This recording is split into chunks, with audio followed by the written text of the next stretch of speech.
Hello everyone, sorry for the long hiatus, but due to university commitments I have been really busy the last few months. However, I can finally say that I finished all my assignments including my dissertation and I can finally start making YouTube videos again. I'd like to thank all my new subscribers and all my existing subscribers that have stayed with me from the very beginning, as I have now finally reached a significant milestone of 100 subscribers.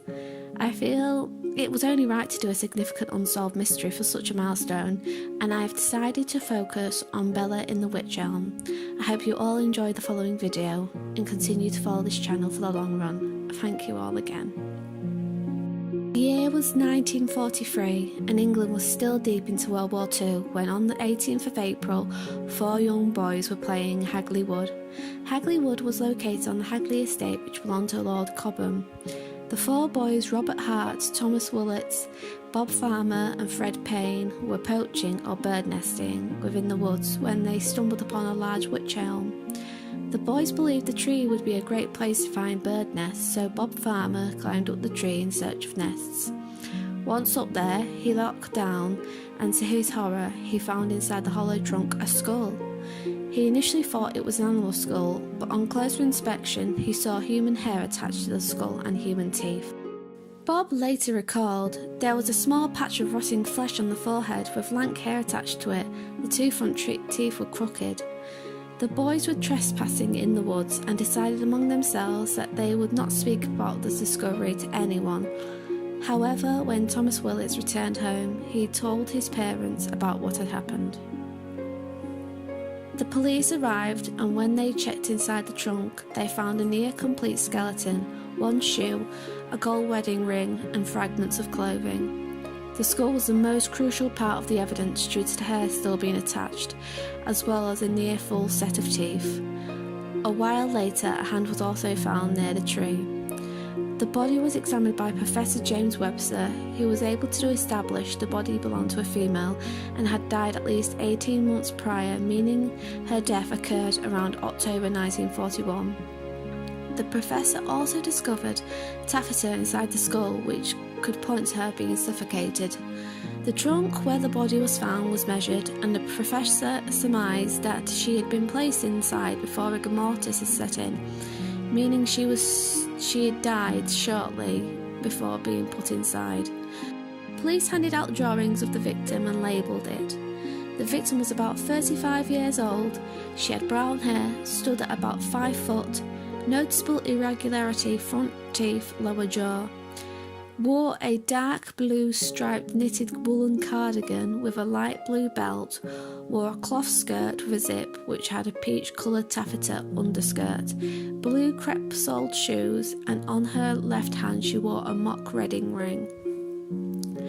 Unfortunately, due to the timing of her discovery, World War II had resulted in many reports of people going missing, which meant the police had too many records to look through to establish her possible identification, although they did have items of clothing they believed she was wearing around the time of her death.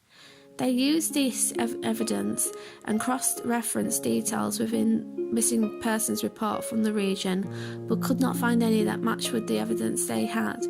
However, they did contact dentists throughout England, as her teeth were quite distinctive. A year later, a graffiti message appeared on a wall in Upper Dean Street, Birmingham, seemingly relating to the case, reading, "Who put Bella down the Wych Elm, Hagley Wood?"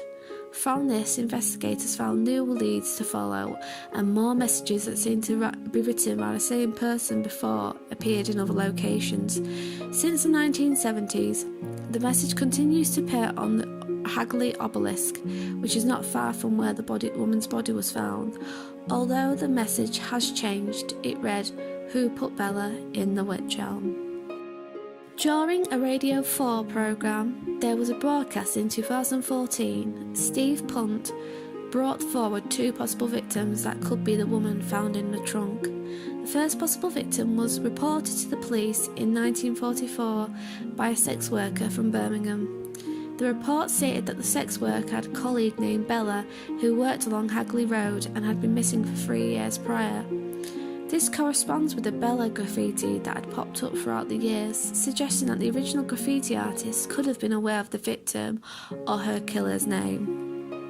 The second possible victim resulted from a police statement in 1953 where Una Mossop claimed her ex-husband, Jack Mossop, had confessed to their family that he and a Dutchman called Van Walt put the woman in the tree. Apparently Mossop and Van were drinking at a pub in Hagley, and later in the night Mossop said that the woman that was found in the tree he saw drunk in the pub he was in, and had later passed out in the car they were in together. The two men then put the woman's body inside the trunk of the tree as a type of punishment for her getting to such a drunken state, as if to scare her out of doing it again.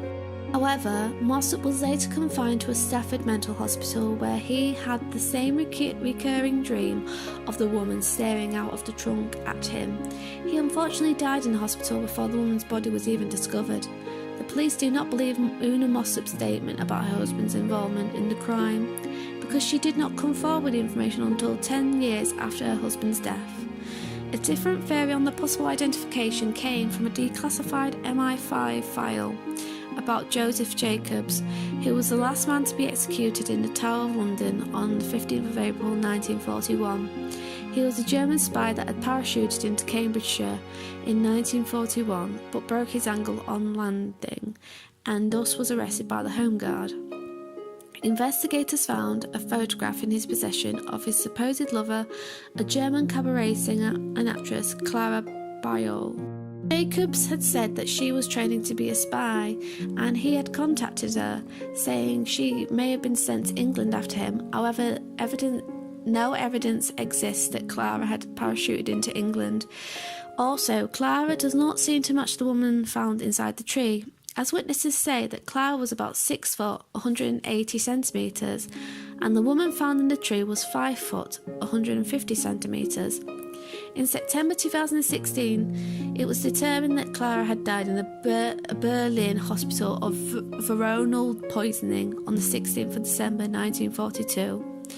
A similar theory surfaced in 1933, suggesting the woman in the trunk was a Dutch woman named Clara Bella Dronkers, who was murdered by a German spy ring, which included a British officer, a Dutchman, and a music hall artist because she knew too much. However, records and evidence available from the time are not able to support this theory.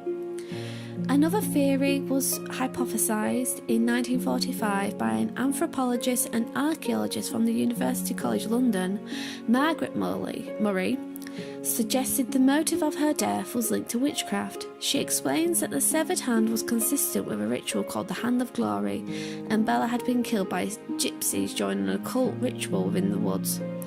Her hand was also found 13 paces away from her body, which is an ancient custom used when a witch was executed, and the choice of tree was also significant as a Wych Elm plays a big part in the black arts. Her theory was a popular one at the time and also led to investigators into a similar ritualistic killing of Charles Walton in nearby Lower Quinton that happened in 1945. In 2018, Professor Clara Wilkinson of the Cranial Facial Identification at Dundee University was able to digitally reconstruct the woman's face.